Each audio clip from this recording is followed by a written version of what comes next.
Anda kembali dalam dialog Bingkai Berita Metro Pagi. Saya masih bersama dengan Ibu Retno Listiarti yang merupakan Sekjen dari FSGI. Bu Retno, kita tadi sudah membahas banyak mengenai dari sisi murid begitu. Ya.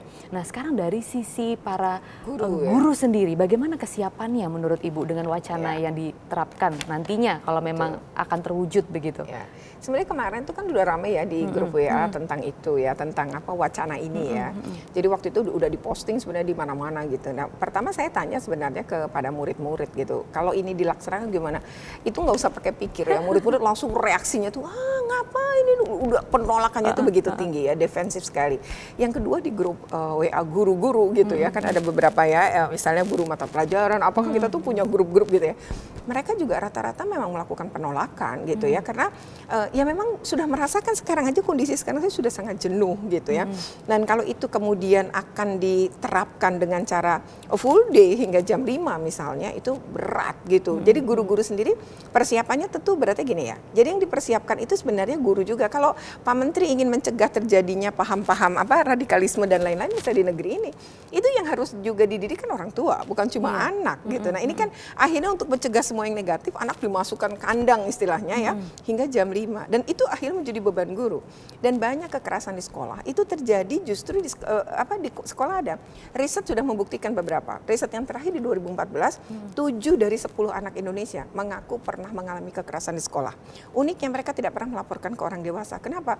Khawatir pada dampak. Semakin ngadu ke guru, semakin kena tekanan. Semakin ngadu ke orang tua, bukan juga tidak memperoleh perlindungan. Nah, akhirnya anak-anak ini menyimpan sendiri. Akhirnya kekerasan itu ketika mereka menjadi korban, mereka akan belajar. Ketika menjadi senior, mereka akan menjadi pelaku juga. Dan ini bahaya. Jadi kalau makin panjang dan pengawasan kurang, gawat terjadi.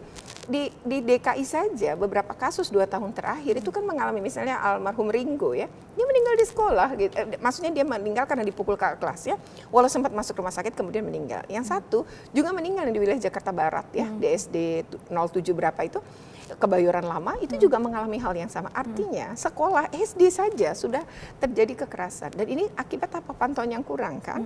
Nah, berarti ketika dipanjangkan, berarti kan guru itu harus juga dipersiapkan, harus ditambah juga. Betul, dan juga ada pembiayaan tinggi juga pembiayaan itu akan tinggi gitu. ya, Bu, nah ya ini yang berbahaya. Terus yang kedua kan kita kalau misalnya menggunakan Ki Hajar Dewantara, sekolah itu seperti taman. Apakah sekolah-sekolah kita sudah menjadi taman dalam bentuk fisik? Misalnya kalau kita ingin mengartikan kata fisiknya gitu ya, tidak tersedia juga, lapangan saja susah, gantian dan lain-lain. Nah, kalau taman itu diartikan sebagai bentuk keindahan dan kenyamanan, itu juga sebenarnya belum terbentuk di sekolah-sekolah kita, apalagi di sekolah-sekolah negeri. Mungkin di sekolah-sekolah swasta internasional di Jakarta sudah. Kenapa? Fasilitas lengkap, berbagai hal lengkap, tanahnya luas, tamannya banyak, lapangannya banyak, sehingga mudah gitu ya. Tapi kalau di negeri, kalau bicara negeri ini secara umum, belum sulit gitu, belum bisa seperti sekolah swasta internasional yang bayarnya mahal sekali. Nah, kalau di Eropa sendiri, sebenarnya pembelajaran yang begitu panjang waktunya ini ya gitu, seharian itu misalnya terjadi di Korea. Nah, di Korea ini sangat keras. Sampai di Korea ini memang berdasarkan beberapa penelitian ya, itu memang angka stres pada anak sangat tinggi. Nah, di sana pun kalau nyontek bisa dipidana. Jadi memang tekanan sekolah tuh tinggi banget gitu. Nah, di Indonesia tidak, atas nama hak-hak anak tentu tidak boleh melakukan itu. Kalau di Indonesia ya kan Undang-Undang Perlindungan Anak. Nah, itu kalau di Indonesia berbeda. Nah, kalau Eropa memang paling bagus. Jadi meskipun waktunya panjang juga, tapi anak menikmati. Jadi misalnya SD tadi ya, ada saatnya istirahat, ada saatnya makan siang bersama, ada dan saatnya makan siangnya bermain. Juga ditanggung oleh negara, begitu ya, Bu? Nah, sekarang apakah negara bisa menanggung? Karena itu harus bikin ruang makan juga ya, untuk yang makan apa segala macam begitu dengan fasilitas yang ada. Kalau negara kita mengeluarkan, kalau Eropa mungkin negara-negara kecil kayak Finland misalnya, Prancis itu kan negara-negara yang tidak terlalu luas. Nah, Indonesia dengan luas begini menyediakan makan siang, itu pasti anggaran negara sangat tersita. Nah, tetapi itu memang bagus. Ke depan mungkin aja bisa. Tapi kalau sekarang nampaknya belum bisa gitu. Belum sekolah siap itu menjadi sekolah betul rumah kedua, tapi sekolah Indonesia belum menjadi taman dan menjadi rumah. Jadi dari segi infrastruktur pun menurut Ibu juga belum siap di setiap sekolah yang ada di Indonesia ini. Apalagi kalau di daerah ya, Bu, kita berbicara mengenai daerah. Banyak sekali misalnya bangunan-bangunan sekolah aja yang atapnya masih retak, roboh dan lain sebagainya. Bahaya buat anak. Nah, apalagi sekolah-sekolah tidak aman ya. Terus anak berada di dalamnya. Maksudnya tadi secara fisik tidak aman. plafon lah apa. Bagaimana kalau terjadi kecelakaan di sekolah karena kondisi gedung? Lah kelamaan di sekolah terus anak berlari, bergerak, kemudian malah menambah, itu bahaya. Jadi artinya ini infrastruktur harusnya dipersiapkan, gurunya juga harus dipersiapkan. Bagaimana melayani anak-anak ini tidak kemudian dengan jam belajar ya, tidak anak tuh disuruh digenjot belajar sehingga ngerjain PR apa. Jadi gini, dari belajar yang seharusnya jam bahagia 17 ya. nih, gimana nih? Iya, belajar yang harusnya menyenangkan, bahagia, ini kan bisa menjadi sebuah tekanan. Dan itu kan tidak kita harapkan sebenarnya. Ada tidak Bu negara dengan contoh full day school dengan sistem pendidikan yang terbilang sukses begitu dengan full day schoolnya?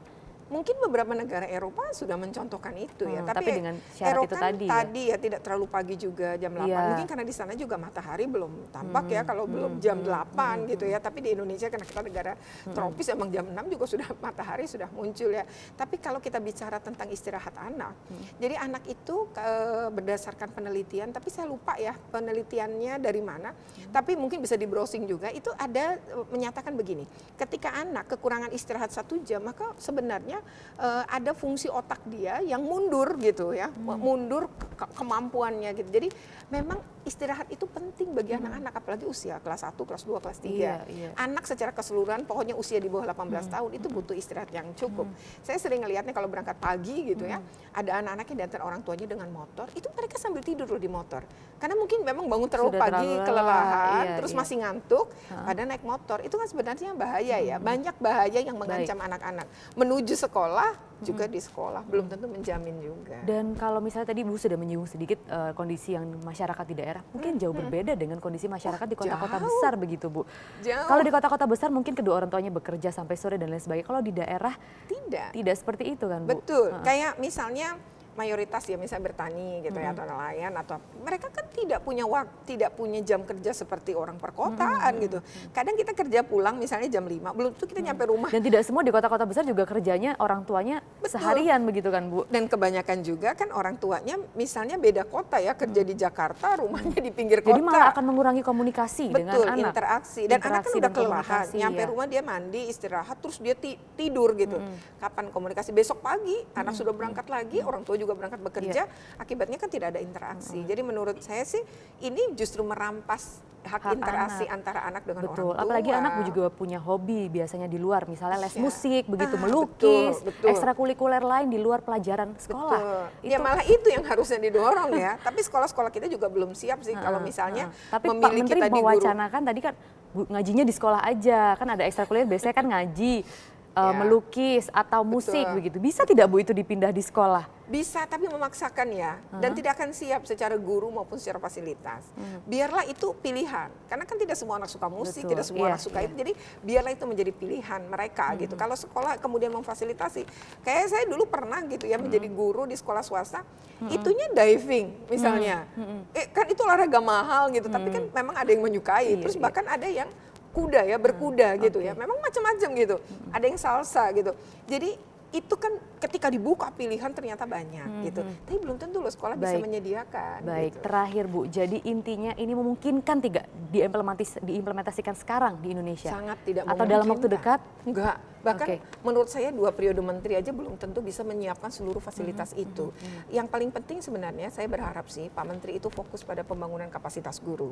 Dari beberapa assessment internasional dan bahkan kementerian sendiri, kualitas guru di Indonesia itu rendah. Nah, dengan upaya berfokus pada ini sebenarnya kita bisa mengubah. Jadi guru ini kan agen perubahan.